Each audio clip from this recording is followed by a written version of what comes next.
نحمده ونصلي على رسوله الكريم اما بعد فاعوذ بالله من الشيطان الرجيم بسم الله الرحمن الرحيم رب اشرح لي صدري ويسر لي امري واحلل عقدة من لساني يفقهوا قولي۔ جنابت کے احکام۔ وجوب غسل کی حالت کو حالت جنابت کہتے ہیں۔ وجوب غسل یعنی جب غسل واجب ہو جاتا ہے تو اس حالت کو جنابت کہتے ہیں۔ جنابت کا لفظ جم سے، جم پہلو کو کہتے ہیں، بچنا۔ مندرجہ ذیل 4 حالتوں میں مسلمان مرد اور عورت پر غسل کرنا فرض ہو جاتا ہے۔ نمبر 1، جوش کے ساتھ منی خارج ہونے کے بعد، اس میں احتلام بھی داخل ہے، یعنی کوئی ایسا خواب آئے یا ویسے۔ نمبر 2، صحبت کے بعد یعنی سیکشل انٹرکورس کے بعد۔ نمبر 3، حیض کے بعد۔ نمبر 4، نفاس کے بعد یعنی بچے کی پیدائش کے بعد۔ اس میں یاد رکھیے کہ بہت سے لوگ پوچھتے ہیں کہ اگر خواتین انٹرنل چیک اپ کرواتی ہیں تو کیا اس سے غسل واجب ہوتا؟ تو کوئی غسل واجب نہیں ہوتا جب تک کہ ان 4 چیزوں میں سے کوئی چیز نہ ہو۔ صرف منی خارج ہونے سے بات نہیں، بلکہ جوش کے ساتھ منی خارج ہونے کے بعد غسل واجب ہوتا ہے۔ صحبت اور غسل جنابت۔ صحابہ کرام رضی اللہ عنہم کے درمیان غسل جنابت کا ایک مسئلہ زیر بحث آیا۔ ایک گروہ کہتا تھا کہ غسل صرف دخول پہ فرض ہو جاتا ہے، انزال شرط نہیں، یعنی واٹر ڈسچارج جو ہے وہ ضروری نہیں۔ دوسرا گروہ بیان کرتا تھا کہ وجوب غسل کے لیے دخول کے ساتھ انزال بھی شرط ہے۔ یہ طویل مباحثہ کسی فیصلہ کن صورت پر منتج نہ ہوا۔ آخر قرار پایا کہ ام المومنین حضرت عائشہ رضی اللہ عنہا سے دریافت کیا جائے۔ حضرت عائشہ نے کہا کہ رسول اللہ صلی اللہ علیہ وسلم نے فرمایا، اذا جلس بین شعبها الاربع ومس الختان الختان فقد وجب الغسل۔ جب مرد عورت کی 4 شاخوں کے درمیان بیٹھ جائے اور اس کا محل ختنہ عورت کے محل ختنہ کے ساتھ مس کرے تو غسل واجب ہو جاتا ہے۔ تو مسئلہ یہ ثابت ہوا کہ صرف دخول پر ہی مرد اور عورت جنبی ہو جاتے ہیں اور ان پہ غسل واجب ہو جاتا ہے، انزال یعنی منی کا نکلنا شرط نہیں۔ رسول اللہ صلی اللہ علیہ وسلم نے فرمایا، جب تم عورت کی 4 شاخوں کے درمیان بیٹھ کر صحبت کرو تو تم پر غسل واجب ہو گیا، اگرچہ منی نہ نکلے۔ عورت کو بھی احتلام ہوتا ہے۔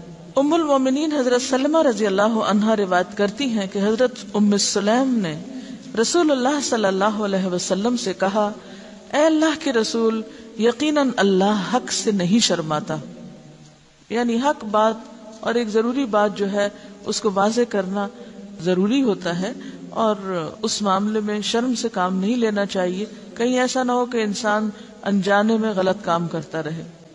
تو یہ کہہ کر انہوں نے مسئلہ پوچھا، کیا عورت پر غسل ہے جبکہ اس کو احتلام ہو؟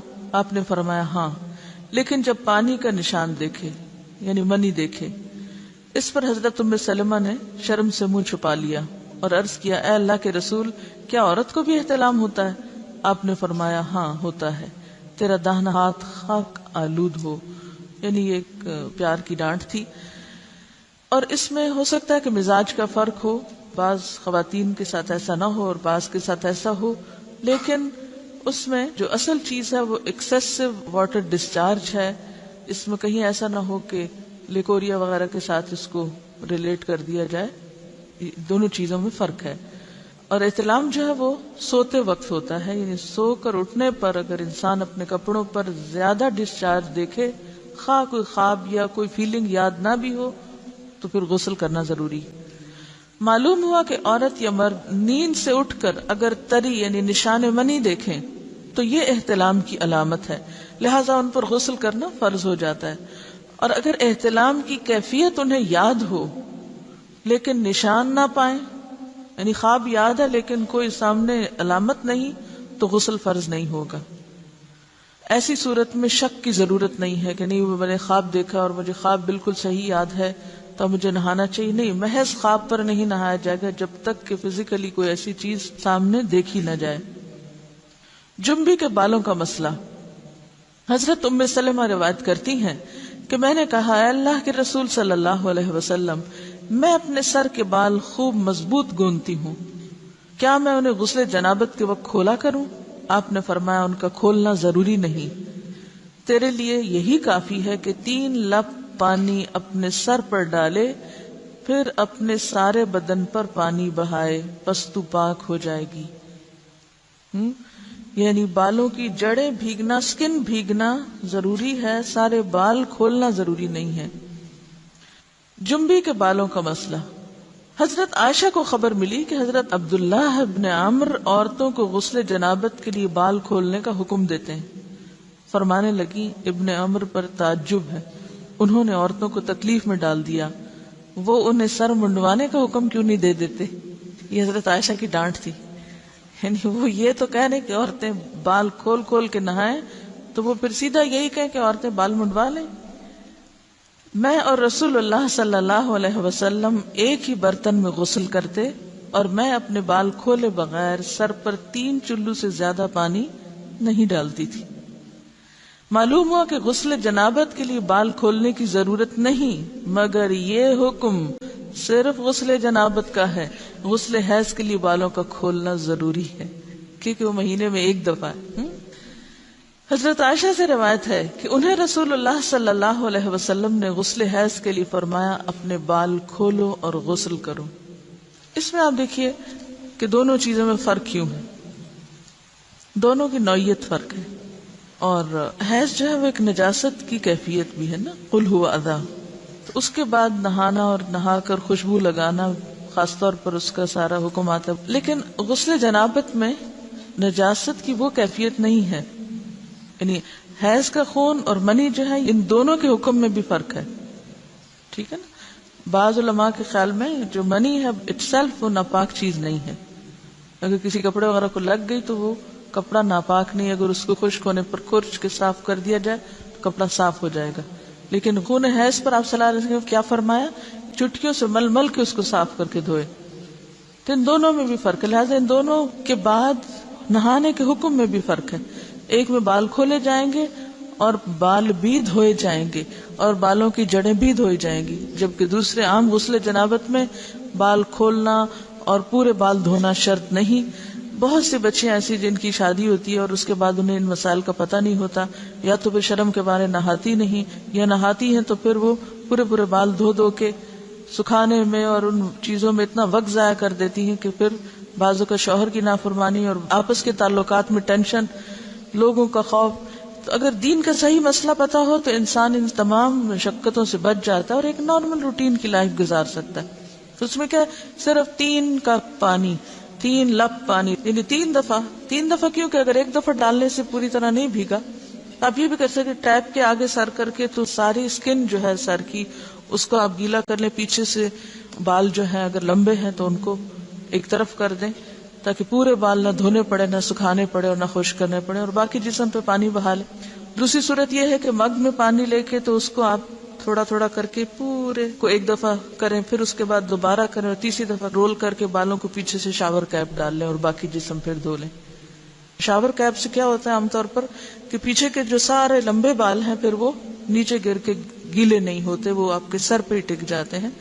تو سر کی اسکن دھوئیں اور بالوں کو جوڑے کی شکل میں باندھ کے اوپر شاور کیپ پہن کے پھر باقی جسم کو اچھی طرح دھو لیں۔ تو اس میں آپ دیکھیں کہ جب بالکل سر کے سکن کا حصہ ہی تار ہوگا، اور یہ 3 دفعہ کرنا ہوگا، ایک دفعہ سے نہیں کام چلے گا، 3 دفعہ کرنا تاکہ کوئی بھی بال برابر جگہ سکن کی خشک نہ رہ جائے۔ تو اس سے کیا ہوگا کہ جتنا کم بال گیلے ہوں گے اتنے کم دیر میں ان کو خشک بھی کیا جا سکتا ہے اور کسی بھی مشقت کے بغیر انسان نماز پڑھ سکتا ہے۔ جنبی سے میل جول اور مسافہ جائز ہے۔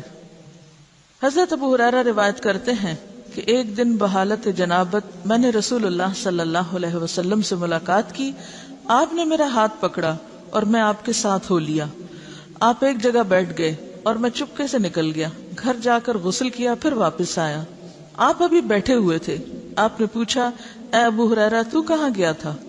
میں نے سارا حال کہہ سنایا تو آپ نے فرمایا سبحان اللہ، تحقیق مومن ناپاک نہیں ہوتا۔ نبی صلی اللہ علیہ وسلم کا یہ فرمان کہ مومن ناپاک نہیں ہوتا، اس کا مطلب یہ ہے کہ مومن حقیقتاً نجس اور پلید نہیں ہوتا۔ جنابت حکمی نجاست ہے، حسی نہیں، یعنی نجاست کے حکم میں ہے لیکن بظاہر وہ کوئی ناپاک ہونے والی بات نہیں۔ یعنی شریعت نے مصلحت کی بنا پر ایک حالت میں حکماً اس پر غسل واجب کیا ہے، بس جنبی کے ساتھ ملنا جلنا، اٹھنا بیٹھنا، اختلاط، ارتباط، کھانا پینا سب جائز ہے۔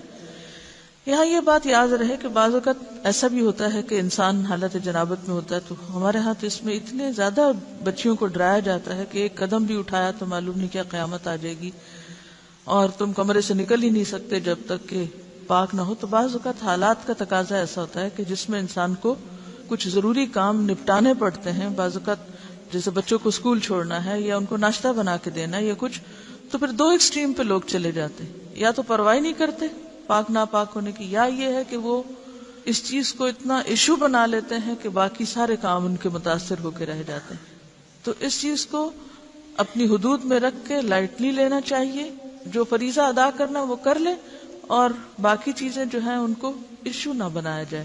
یعنی اگر کسی وقت مجبوراً تھوڑی دیر کے لیے گھر سے بھی نکلنا پڑ جائے، جیسے حضرت ابو ہریرہ باہر نکلے ہوئے تھے، تو اس میں بھی حرج نہیں ہے۔ اس کا یہ مطلب نہیں کہ آپ ٹال مٹول کر کے تو دن بھر کی نمازیں گنوائیں، یہ صرف رخصت کی بات ہے یا کیا کر سکتے ہیں آپ اس کی بات ہے۔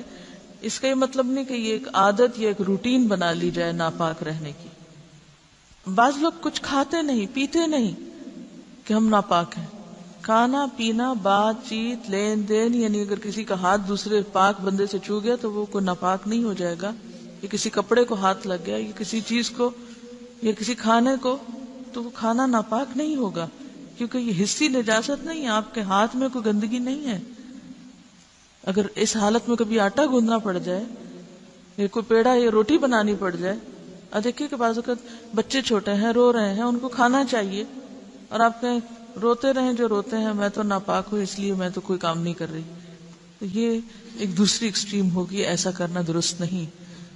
اگر ضرورت کے تحت تھوڑی دیر، گھنٹہ 2 گھنٹہ کسی وجہ سے ڈیلے کرنا پڑے، بعض اوقات ایسا ہوتا پانی نہیں ہوتا، تو ایسی صورت میں کیا کریں گے؟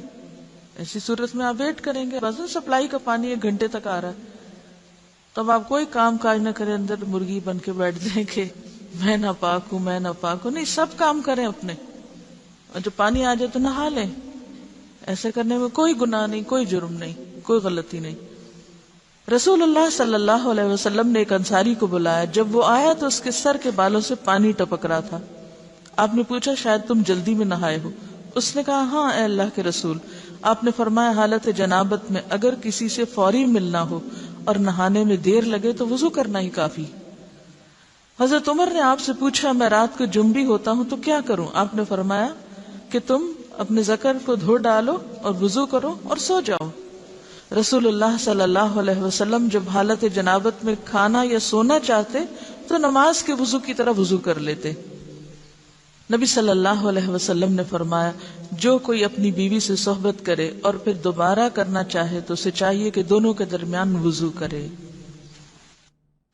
آپ نے غور کیا ہوگا کہ طہارت کے مسائل بہت تفصیل کے ساتھ اور اپنے اندر بہت ڈیٹیلز رکھتے ہیں، اور بہت سے موضوعات ایسے ہیں کہ جو انسان کی ظاہری زندگی نہیں بلکہ اس کی نجی اور ذاتی زندگی سے متعلق بھی ہے، لیکن اس طرح پبلکلی ان کو پڑھانا اور ان کو سکھانا یہ بھی ایک ضرورت ہے، کیونکہ آپ صلی اللہ علیہ وسلم نے انصار کی خواتین کی تعریف کی کہ انصار کی خواتین کتنی اچھی ہیں جنہیں حیا دین کا علم حاصل کرنے سے نہیں روکتا۔ تو سوال یہ پیدا ہوتا ہے کہ آخر اتنی تفصیلات کیوں؟ اور بعض لوگ اس کو ناپسندیدہ قرار دیتے ہیں، تو ایسا کرنا ناسمجھی کی علامت ہے۔ ہم دیکھتے ہیں کہ انسان اگر اللہ کے بتائے ہوئے طریقے کے مطابق زندگی بسر کرتا ہے تو اس میں خیر ہی خیر ہے، اور وہ صرف خیر اس کی اپنی ذات تک نہیں رہتی، بعض اوقات دوسروں کی بھلائی کا ذریعہ بھی بن جاتی۔ یہاں کسی نے ایک واقعہ لکھ کر بھیجا ہے کہ کسی ویسٹرن کنٹری میں کوئی مسلمان بچہ پڑھتا تھا، تو وہ اپنے کپڑوں کو دھونے کے لیے کسی انگریز عورت کو دیتا تھا، یعنی لانڈری کسی کے ذریعے کرواتا تھا۔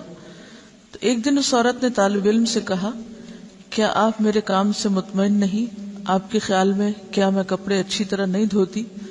طالب علم نے اس کی بات سن کر کہا کیوں نہیں، مجھے یقین ہے کہ آپ اچھی طرح کام کرتی ہیں۔ یہ سن کر وہ بولی پھر آپ خود ہی اپنے کپڑے کیوں دھو کر مجھے دیتے ہیں؟ یعنی کپڑوں کے داغ وغیرہ کیوں دھو کر مجھے دیتے ہیں؟ طالب علم نے انکار میں سر ہلایا کہ میں بھلا کپڑے دھو کر کیوں دوں گا؟ عورت نے کہا کہ پھر کیا وجہ ہے کہ مجھے دوسروں کے کپڑوں پر جا بجا گندگی کے دھبے نظر آتے ہیں لیکن آپ کے کپڑوں پر کوئی ایسا دھبا نہیں ہوتا۔ اس کے پوچھنے میں واضح حیرت تھی۔ نوجوان مسکرایا اور بولا، اب بات سمجھ میں آتی ہے، اب میں آپ کو بات سمجھا دیتا ہوں، یعنی اب میری سمجھ میں بات آئی ہے کہ آپ کا اشارہ کس طرف ہے۔ میں مسلمان ہوں، میرا دین مجھے پاک صاف رہنے کا حکم دیتا ہے، میری شلوار یا پینٹ وغیرہ پر پیشاب کا چھینٹا بھی لگ جائے تو میں نماز نہیں پڑھ سکتا، لہٰذا اگر کوئی ایسی چیز ہو تو مجھے اسے خود دھونا پڑتا ہے اور اسے دھو کر پاک کرتا ہوں، لہٰذا جب میں کپڑے اتارتا ہوں تو یہ کپڑے پاک اور صاف ہوتے ہیں، یعنی داغ دھبوں سے محفوظ ہوتے ہیں۔ تو اس نے حیرت سے پوچھا کہ تمہارا دین اتنی چھوٹی چھوٹی باتوں کی بھی تعلیم دیتا ہے؟ نوجوان نے کہا، ہاں، ہمارے رسول صلی اللہ علیہ وسلم نے ہمیں یہ حکم دیا ہے کہ ہم جب بیت الخلاء میں جائیں تو دعا پڑھیں، جب باہر آئیں تو دعا پڑھیں، کپڑے پہنوں تو دعا پڑھوں، کھانا کھا کر فارغ ہو کر گھر سے نکلتے وقت، سوتے جاگتے وقت، زندگی کے ہر کام یا ہر موقع پر ہمارے رسول نے ہمیں دعائیں سکھائی ہیں۔ اور اس کے ساتھ ہی یہ کہ ان تمام باتوں کے ادب آداب بھی سکھائے ہیں۔ تو اس انگریز عورت کو وہ باتیں بہت دلکش اور حیران کن محسوس ہوئیں، اور کچھ دن تک وہ اس طالب علم کی عادات کا مزید جائزہ لیتی رہی، اور بالآخر اسلام اس کے دل میں گھر کر گیا اور وہ مسلمان ہو گئی، اور اس کے بعد اس نے اپنے گھر کے دوسرے افراد کو بھی مسلمان کیا، اسے ایک خاتون نے۔ تو بات یہ کہ بات تو چھوٹی سی ہے لیکن ایک بہت بڑا فرق ڈال دیتی ہے۔ لیکن افسوس یہ کہ آج مسلمان ہی یہ آداب اور اخلاق بھول گئے، کیونکہ بہت سے مواقع پر ایسا بھی ہوا ہے ہمارے ساتھ کہ جب ہم نے الوداع میں پرانے کپڑے مختلف، جیسے سیلاب آ گیا یا زلزلہ آ گیا یا کچھ، تو اس موقع پر نئے پرانے سب مٹیریلز جب اکٹھے کیے گئے تو بلیو بھی بعض اوقات کپڑوں پر خون کے دھبے، گندے داغ اور نجاست وغیرہ بھی لگی ہوئی پائی گئی، جسے دیکھ کر بے انتہا افسوس ہوا کہ ایک مسلمان لڑکی جو بالغ ہو چکی ہے، اس کو اس کی ماں نے یہ ادب نہیں سکھایا، یہ طریقہ نہیں سکھایا کہ لباس کو صاف کیسے رکھتے ہیں۔ بھلے آپ کو کپڑا کسی سے بھی دھلوانا ہو، یا آپ کو دوبارہ نہیں پہننا، یا آپ کسی غریب کو دے رہے ہیں، مسلمان کا تو لباس اتارتے وقت بھی طریقہ یہ ہوتا ہے کہ جب وہ اتارے تو ایسے ہی اتارے کہ جیسے وہ نجاست سے صاف ہے۔ تو بعض اوقات ہم غفلت میں ایسی حرکتیں کرتے رہتے ہیں، اور اس کا غلط امپریشن نہ صرف یہ کہ اپنے گھر والوں پر، اپنے قریبی لوگوں پر، بلکہ دوسرے ادیان والوں تک بھی اس کا دائرہ بعض اوقات پھیل جاتا ہے۔ تو ان معاملات میں جو بظاہر لوگوں کی نگاہوں سے چھپے ہوئے ہیں، ہمیں اپنی باطنی زندگی میں، نجی زندگی میں، داخلی زندگی میں، پرائیویٹ لائف میں بھی اللہ کے تقوی کا ثبوت دینا ہے اور ان تمام چیزوں کا خیال رکھنا ہے۔ حائضہ سے صحبت کرنے کی ممانعت۔ حیض کی حالت میں عورت سے مجامت کرنا سخت گناہ ہے۔ اللہ تعالیٰ نے قرآن مجید میں فرمایا فَاعْتَزِلُوا النِّسَاءَ فِي الْمَحِيضِ، یعنی واضح قرآن کا حکم ہے، پس ایام حیض میں عورتوں سے کنارہ کشی کرو، یعنی کنارہ کشی سے مراد لین دین اور بالکل تعلق ختم کرنا نہیں، مراد یہاں پر سیکشل انٹرکورس ہے، یعنی صحبت نہ کرو۔ اگر کوئی اس گناہ کا مرتکب ہو جائے تو اس کی بابت نبی صلی اللہ علیہ وسلم نے فرمایا، جو شخص بحالت حیض اپنی عورت سے صحبت کرے تو اسے چاہیے کہ نصف دینار صدقہ کرے۔ دینار 4.5 ماشے سونے کا ہوتا ہے، تو نصف دینار 2.25 ماشے سونا ہوا۔ 2.25 ماشے سونے کی قیمت صدقہ کرے، یعنی کسی مستحق کو دے اور آئندہ کے لیے توبہ کرے۔ مزی کے خارج ہونے سے غسل واجب نہیں ہوتا۔ سیدنا علی رضی اللہ عنہ بہت طاقتور جوان تھے، آپ کو اکثر مزی آتی، آپ کو مسئلہ معلوم نہ تھا کہ مزی کے خارج ہونے پر غسل واجب ہوتا ہے یا نہیں۔ چونکہ رسول اللہ صلی اللہ علیہ وسلم کے داماد تھے، اس لیے بالمشافہ دریافت کرتے حجاب آیا، یعنی آپ کو شرم محسوس ہوئی، تو اپنے دوست مقداد سے کہا کہ وہ مسئلہ دریافت کریں۔ حضرت مقداد نے نبی صلی اللہ علیہ وسلم سے پوچھا، آپ نے فرمایا مزی کے خارج ہونے پر غسل واجب نہیں ہوتا، صرف وضو کرنا چاہیے۔ نبی صلی اللہ علیہ وسلم نے فرمایا اگر مزی خارج ہو تو آلے تناسل کو دھو لو اور وضو کر لو. نیز فرمایا اور کپڑے پر جہاں مزی لگی ہو ایک چلو پانی لے کر چھڑک لینا کافی ہے. اب اس میں یہ جو مختلف ٹرمز استعمال ہو رہی ہیں ان میں فرق کیا ہے، یعنی مزی اور منی کا فرق کیا ہے؟ مزی اس چپکتے ہوئے لیسدار پانی کو کہتے ہیں جو شہوت کے وقت ذکر کے سرے پر نمودار ہوتا ہے، یعنی کہ جو اچھل کر نہیں نکلتا بلکہ ویسے ہی ویٹنس ہوتی. اور منی عضو مخصوص سے لذت اور جوش کے ساتھ ٹپک کر خارج ہونے والا سفید مادہ ہوتا ہے جس سے انسان پیدا ہوتا ہے. اس کے خروج سے آدمی پر غسل فرض ہو جاتا ہے. ودی وہ گاڑھا سفید پانی جو پیشاب سے قبل یا بعد خارج ہوتا ہے، اس کے نکلنے پر غسل کرنا ضروری نہیں. یہ اسی طرح لیکوریا بھی اس میں آ جاتا ہے. جن عورتوں کو سفید رطوبت یعنی لیکوریا کی شکایت ہوتی ہے اس سے بھی غسل لازم نہیں ہوتا، حسب معمول نمازیں ادا کرنی چاہیے. لیکوریا کا جو سیکریشن ہے اگر وہ کپڑے پر لگ جائے تو اسی طرح چلو بھر پانی سے اس کو صاف کر لینا چاہیے. حائضہ کو چھونا اور اس کے ساتھ کھانا جائز ہے.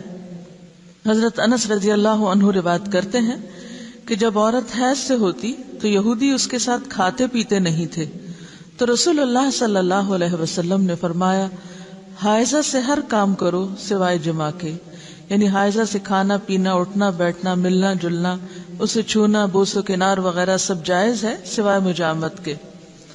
حضرت عائشہ روایت کرتی ہیں کہ رسول اللہ صلی اللہ علیہ وسلم مجھے حالت حیض میں ازار باندھنے کا حکم دیتے سو میں ازار باندھتی. آپ مجھے گلے لگاتے اور میں حیض والی ہوتی. حضرت عائشہ سے روایت ہے کہ نبی صلی اللہ علیہ وسلم نے مسجد میں اپنی اعتکاف گاہ سے مجھے بوریا پکڑانے کا حکم دیا. رگ، بوریا کیا ہوتا ہے؟ رگ یعنی کپڑے کا پیس، یہ جے نماز جیسے ہوتی. میں نے کہا میں حائضہ ہوں. آپ نے فرمایا تیرا حیض تیرے ہاتھ میں نہیں ہے.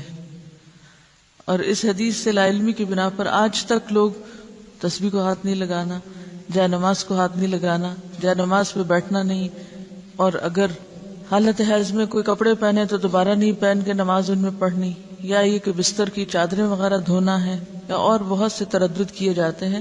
تو یہ سب خود ساختہ باتیں ہیں، ان کی کچھ حقیقت نہیں. حضرت عائشہ سے روایت ہے کہ نبی صلی اللہ علیہ وسلم میری گود کو تکیہ بنا کر قرآن حکیم کی تلاوت کرتے تھے حالانکہ میں حائضہ ہوتی. اب یہاں بھی آپ دیکھیے بہت سی خواتین پوچھتی ہیں کہ کیا ہم اس حالت میں قرآن کی مجلس میں شریک ہو سکتے ہیں یا نہیں، وہاں بیٹھ سکتے ہیں یا نہیں. تو آپ دیکھیے کہ آپ صلی اللہ علیہ وسلم حضرت عائشہ کی گود میں سر رکھ کے قرآن پڑھتے جبکہ حضرت عائشہ حیض سے ہوتی. حائضہ کے قرآن پڑھنے کی کراہت. اب حائضہ خود کیا کرے؟ کیا قرآن پڑھ سکتی ہے یا نہیں، ذکر کر سکتی ہے یا نہیں؟ حالت جنابت اور حیض میں قرآن حکیم کی تلاوت کے حرام ہونے کے بارے میں کوئی صحیح حدیث نہیں ہے، یعنی حرام نہیں ہے پڑھنا، مگر ان حالتوں میں مکروہ ضرور ہے، یعنی پسندیدہ نہیں ہے کہ انسان تلاوت کی غرض سے صبح بیٹھ کر قرآن پاک کی کچھ آیات پڑھے. ہاں اگر کوئی تعلیم حاصل کرنے کے لیے، سیکھنے کے لیے کچھ پڑھ رہا ہے تو اس کی رخصت ہے. مہاجر بن قنفس سے مروی ہے کہ رسول اللہ صلی اللہ علیہ وسلم کو بحالت پیشاب کسی نے سلام کیا تو آپ نے جواب نہ دیا. فراغت کے بعد آپ نے وضو کیا اور فرمایا میں نے مناسب نہ سمجھا کہ طہارت کے بغیر سلام کا جواب دوں. اس کا یہ مطلب نہیں کہ طہارت کے بغیر کہ جب اگر کسی نے وضو نہیں کیا ہو تو وہ سلام کا جواب نہ دے، یا اگر آپ بے وضو ہیں کوئی آپ کو سلام کرے تو آپ جواب نہ دے کہ میرا وضو نہیں ہے. اس سے مراد یہ کہ عین اس حالت میں کہ جب انسان ٹوائلٹ میں بیٹھا ہوا ہو اور اس کے جسم سے کچھ نکل رہا ہو اور کوئی سلام کرے اور وہ ساتھ ہی سلام کا جواب دینا شروع کر دے تو اس حالت میں دینا جائز ہے. اب حیض کی بھی کنڈیشن ایسی ہوتی ہے نا کہ مسلسل بعض اوقات کچھ سیکریشن ہوتی رہتی ہے، تو ایسی صورت میں اگر انسان عبادت کی غرض سے تلاوت کر رہا ہے تو یہ درست نہیں. ہاں تعلیم کی غرض سے اس کی اجازت موجود ہے کیونکہ حرام بہرحال نہیں ہے. جب حدث اصغر کی حالت میں سلام کا جواب دینا مکروہ ہوا تو جنبی کا قرآن کی تلاوت کرنا بالاولا یعنی زیادہ مکروہ ہوا. البتہ باقی اذکار کی بابت امام نووی فرماتے ہیں جنبی کے لیے تسبیح اور تحمید، تکبیر اور دیگر دعائیں اور اذکار بالاجماع جائز ہیں. یعنی صبح شام کی دعائیں ہیں یا گھر سے نکلنے کی یا داخل ہونے کی یا جتنے بھی ذکر اذکار کی قسمیں ہیں، یہ ساری کی ساری بالاجماع جائز ہیں کہ انسان اٹھتے بیٹھتے چلتے پھرتے یہ سب پڑھ سکتا ہے، خواہ حالت جنابت میں ہو یا پھر حیض میں۔ اس کی دلیل حضرت عائشہ کی حدیث ہے، آپ فرماتی ہیں میں ایام حج میں حائضہ ہو گئی تو رسول اللہ صلی اللہ علیہ وسلم نے فرمایا بیت اللہ کے طواف کے علاوہ باقی ہر وہ کام کرو جو حاجی کرتا ہے۔ تو اس کا کیا مطلب تھا؟ یعنی حالت حیض میں ہر وہ کام کرو جو حاجی کر رہے ہیں سوائے طواف کے، اور نماز تو ویسے ہی انڈرسٹوڈ تھی کہ اس حالت میں نہیں پڑھنا۔ تو اس سے کیا پتہ چلتا ہے حاجی باقی کیا کام کرتے ہیں؟ ذکر کرتے ہیں، ذکر اذکار دعائیں مانگتے ہیں۔ اور بہت سی خواتین حج پہ جاتے ہوئے کیا ہم ٹیبلٹس لے لیں، کیا ہم، تو یہ فطرت کے نظام میں مداخلت ہے۔ جب رخصت ہے سب دعائیں وغیرہ آپ پڑھ سکتے، صرف طواف نہیں کر سکتے تو پاک ہو کے کر لیں، لیکن کوئی بھی ان نیچرل طریقہ اختیار نہ کریں کہ جس سے آپ کا جسم بوجھل ہو جائے، آپ سست ہو جائیں اور آپ دعائیں مانگنے کے بھی قابل نہ ہو۔ کیونکہ بہت سی خواتین ایسی ہوتی ہیں کہ جب ان کے سسٹم میں کوئی بھی گڑبڑ ہوتی ہے تو پھر وہ مینٹلی، ایموشنلی، فزیکلی ہر لحاظ سے تھک جاتی ہیں۔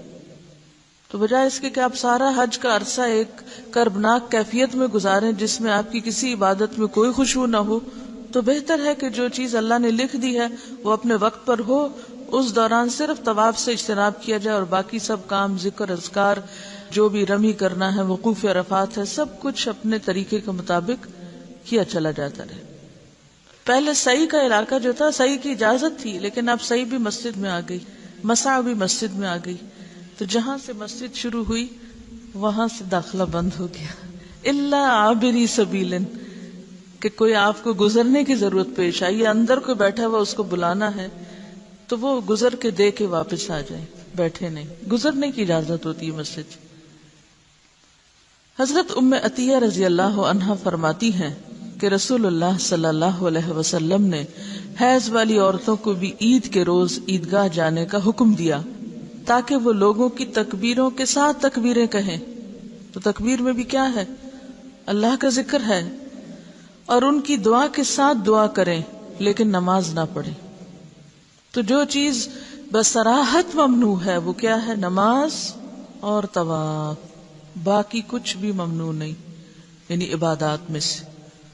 حضرت عائشہ فرماتی ہیں کہ رسول اللہ صلی اللہ علیہ وسلم ہر حال میں اللہ کا ذکر کرتے تھے۔ ان احادیث سے ثابت ہوا کہ حائضہ اور جنبی ذکر اذکار کر سکتے ہیں، ٹھیک ہے۔ استحاضہ کا مسئلہ، استحاضہ وہ خون ہوتا ہے جو ایام حیض کے بعد خاکی یا زرد رنگ کا جاری ہوتا ہے۔ یہ ایک مرض ہے۔ جب عورت اپنے حیض کی عادت کے دن پورے کرے پھر اسے غسل کر کے نماز شروع کر دینی چاہیے۔ تو اس میں اصل حکم یا اصل بات کیا ہے؟ عادت۔ جتنے دن کسی کی عادت ہے اس عادت کے مطابق انسان نماز چھوڑے، یعنی اتنے دن کے لیے، اور بعد میں نہا کر نماز شروع کر دے، خواہ کوئی ڈسچارج ہو بھی تو، کیونکہ وہ خون حیض کا نہیں بلکہ استحاضہ کا ہے جو اس مخصوص مدت کے بعد آتا ہے۔ حضرت عائشہ سے روایت ہے کہ فاطمہ بنت ابی حبیش رضی اللہ عنہا رسول اللہ صلی اللہ علیہ وسلم کی خدمت میں حاضر ہوئیں اور عرض کیا، اے اللہ کے رسول، مجھے خون استحاضہ آتا ہے اور میں بوجہ خون استحاضہ پاک نہیں ہوتی، کیا میں نماز چھوڑ دوں؟ آپ نے فرمایا، نہیں، خون استحاضہ ایک اندرونی رگ سے بہتا ہے اور یہ خون حیض نہیں، بس جب تجھے حیض کا خون آئے تو نماز چھوڑ دے، اور جس وقت خون حیض بند ہو جائے اور استحاضہ شروع ہو تو اپنے استحاضہ کے خون کو دھو لو اور نماز پڑھو۔ تو حاصل کلام یہ ہے کہ مستحاضہ پاک عورت کی طرح ہے، ایام حیض کے بعد غسل کر کے نماز شروع کر دے۔ ہاں، یہ بہت ضروری ہے کہ ہر نماز کے لیے نیا وضو کرتی رہے۔ رسول اللہ صلی اللہ علیہ وسلم نے حضرت فاطمہ سے یہ بھی فرمایا، ہر نماز کے لیے وضو کر لیا کرو، یعنی ہر نماز کے لیے نہانے کی ضرورت نہیں، صرف وضو کافی ہے۔ خواہ پہلے سے وضو ہو بھی، چونکہ ڈسچارج ہوتا رہتا ہے اس لیے وضو باقی نہیں رہتا، دوبارہ وضو کر لیا جائے۔ خون حیض بلوغت کی علامت ہے، اگر یہ عادت کے مطابق آئے تو یہ صحت کی علامت ہے، اس کے برعکس استحاضہ بیماری کی علامت ہے۔ چونکہ یہ خون حیض سے پہلے بھی آتا اور حیض کی مدت گزر جانے کے بعد رکتا نہیں، اس لیے بعض خواتین اسے بھی حیض سمجھ کر نماز چھوڑے رکھتی ہیں، لہٰذا اس مسئلے کو سمجھنا ضروری ہے۔ خون حیض گاڑھا، سیاہ اور کسی قدر بدبودار ہوتا ہے۔ جب اس کی مدت ختم ہوتی ہے تو خاکی یا زرد رنگ کی رطوبت خارج ہوتی ہے، مگر وہ حیض نہیں ہوتی، جبکہ خون استحاضہ پتلا اور زرد رنگ کا ہوتا ہے۔ یہ الگ بات ہے کہ عادت کے دنوں میں کبھی فلو زیادہ ہوتا ہے اور کبھی کم ہوتا ہے، لیکن اپنے مقرر وقت پر انقطاع بھی ہو جاتا ہے۔ انقطاع الدم یعنی سب ختم ہو جاتا ہے اور وائٹ ڈسچارج شروع ہو جاتا ہے۔ تو پاکی کب ہوتی ہے؟ جب خون حیض کے ختم ہونے کے بعد وائٹ ڈسچارج شروع ہو۔ اگر خاتون حیض اور استحاضہ کا فرق پہچانتی ہے تو اس کے مطابق عمل کرے گی، یعنی حیض کے آنے پر نماز چھوڑے گی اور حیض کے بعد استحاضہ کے دوران ہر نماز کے لیے الگ وضو کر کے نماز ادا کرے گی۔ اگر اسے دونوں خونوں کی پہچان نہیں، البتہ حیض اسے عادت کے مطابق آتا ہے، تو وہ عادت کے دنوں میں نماز ترک کرے گی اور ان کے بعد جو خون آئے گا اسے استحاضہ سمجھے گی۔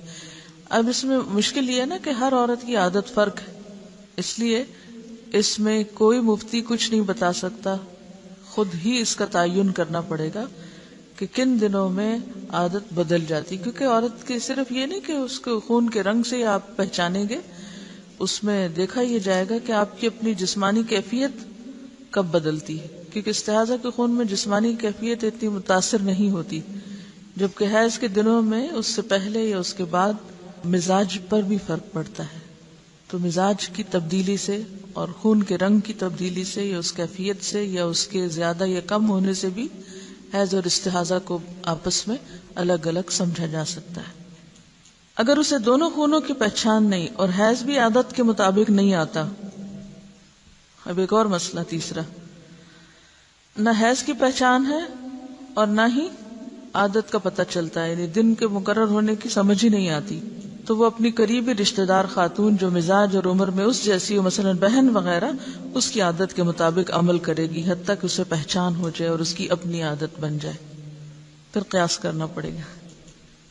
حائضہ کو نماز اور روزے کی ممانعت۔ رسول اللہ صلی اللہ علیہ وسلم نے فرمایا، جب عورت حیض سے ہوتی ہے تو نماز پڑھتی ہے نہ روزہ رکھتی ہے، یعنی نہ نماز پڑھتی ہے نہ روزہ رکھتی ہے۔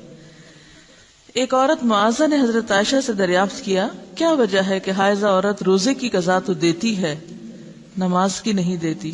حضرت عائشہ نے فرمایا، رسول اللہ صلی اللہ علیہ وسلم کے زمانہ میں ہمیں حیض آیا کرتا تھا تو ہمیں روزے کی قضا کا حکم تو دیا جاتا مگر نماز کی قضا کا حکم نہیں دیا جاتا تھا۔ یہ ہے صرف وجہ۔ نفاس کا حکم، بچے کی پیدائش کے بعد جو خون آتا ہے اسے نفاس کہتے ہیں۔ حضرت ام سلمہ فرماتی ہیں کہ نفاس والی عورتیں رسول اللہ صلی اللہ علیہ وسلم کے زمانے میں 40 دن بیٹھا کرتی تھی، یعنی نماز نہیں پڑھتی تھی۔ اکثر صحابہ اور تابعین کے نزدیک نفاس کے خون کی زیادہ سے زیادہ مدت 40 دن ہے۔ اگر 40 روز کے بعد بھی خون جاری رہے تو اکثر اہل علم کے نزدیک وہ خون استحاضہ ہے جس میں عورت ہر نماز کے لیے وضو کرتی ہے۔ نفاس کی کم از کم مدت کی کوئی حد نہیں۔ اچھا یہ بھی یاد رہے کہ بعض خواتین کو نفاس کا عرصہ ختم ہوتے ہی پھر پیریڈ شروع ہو جاتے ہیں، تو ایسی صورت میں اگر دن اوپر چلے جائیں اور پیریڈز کی واضح علامات ہر ایک کو اپنی عادت پتہ ہوتی ہے تو اس کے مطابق پھر وہ چھوڑ سکتی ہے۔ حضرت انس فرماتے ہیں نفاس کی مدت 40 دن ہے، الا یہ کہ خون پہلے ہی بند ہو جائے، کیونکہ بعض لوگوں کو بچے کی ولادت کے بعد کسی قسم کا کوئی خون نہیں آتا تو وہ پہلے دن سے ہی نماز پڑھیں گی۔ کچھ لوگوں کو 3 دن تک، کچھ کو 7 دن، کچھ 10 دن، کچھ 1 مہینہ، کچھ پورے 40 دن، کبھی زیادہ کبھی کم۔ تو پھر ان معاملات میں دیکھا کیا جائے گا، کوئی کتاب یا اپنا آپ؟ ہر ایک کو اپنی عادت خود دیکھنی پڑے گی۔ ٹھیک۔ حضرت انس فرماتے ہیں نفاس کی مدت 40 دن ہے، الا یہ کہ خون پہلے ہی بند ہو جائے۔ امام شافعی فرماتے ہیں اگر عورت کو ولادت کے بعد خون آتا ہی نہیں تو اس پر ضروری ہے کہ وہ غسل کرے اور نماز پڑھے۔ نفاس اور حیض کے خون کا حکم ایک جیسا ہے، یعنی ان حالات میں نماز، روزہ اور جماع منع ہے۔ رسول اللہ صلی اللہ علیہ وسلم ایام نفاس کی نمازوں کی قضا کا حکم نہیں دیتے تھے۔ ٹھیک ہے۔ آپ نے یہ سنا ہوگا نا کہ خون حیض کی اقصی مدت یعنی زیادہ سے زیادہ مدت 10 دن ہے. تو یہ قیاس ہے، یعنی ایک اندازہ کیا گیا. آپ دیکھیے کہ فقہا کس طرح اجتہاد کیا کرتے تھے. جب یہ مسئلہ سامنے آیا تو مختلف عورتوں کی عادت معلوم کرائی گئی. کم سے کم کتنا ہوتا ہے، زیادہ سے زیادہ کتنا ہوتا ہے. پتہ چلا کہ کم سے کم اتنا اور زیادہ سے زیادہ اتنا، تو لہٰذا یہ 10 دن وہاں سے چلے. نبی صلی اللہ علیہ وسلم نے کوئی 10-12 دن نہیں بتائے. اصل بات عادت کی ہے کہ کتنے دن آپ کی عادت ہے. DNC کے بعد بھی جو خون ہوتا ہے وہ بھی نفاس میں شمار ہوگا. اس میں بھی کمی بیشی ہوتی ہے. بعض اوقات ایسا بھی ہوتا ہے کہ جتنے مہینے کا بچہ تھا اتنے مہینے کے جو پیریڈز کے دن ہیں اس کے برابر بھی آتا ہے، اور بعض عورتوں کو اس سے کم و بیش. ان کا سوال یہ ہے کہ نفاس میں شروع میں زیادہ بلیڈنگ ہوتی ہے، اس کے بعد آہستہ سے کم ہو جاتی ہے، اور پھر تھوڑے دن میں زیادہ ہو جاتی ہے، پھر کم ہو جاتی ہے. تو کیا یہ سارا عرصہ نفاس ہوگا؟ یہ سارا عرصہ نفاس ہوگا جب تک کہ وائٹ ڈسچارج نہ شروع ہو جائے. وآخر دعوانا ان الحمد للہ رب العالمین. سبحانک اللہم وبحمدک، نشہد ان لا الہ الا انت، نستغفرک ونتوب الیک.